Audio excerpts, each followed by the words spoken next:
how to tie the backhand hitch. So in front of me, the working end is going away from me to tie the backhand hitch. Now the first thing we need to do is take enough of the rope and then pass it around our object to which we're going to tie this backhand hitch to. Bring it around to the right hand side of your standing end. So there's my working end.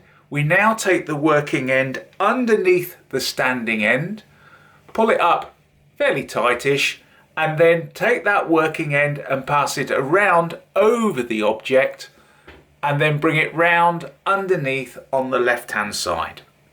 Now that we've done that, just draw it up nice and tight and pull it together. And the next thing we're going to do to lock this off is we're going to tie in 2 half hitches. So go round once over the top of the standing end, pass your working end through that point there, pull it up nice and tight, and then go round for a second time over the top of the standing end, round through that gap that you've created there, pull it up for a second time, pull it up nice and tight, dress it smartly, and there we have it, 1 in number backhand hitch.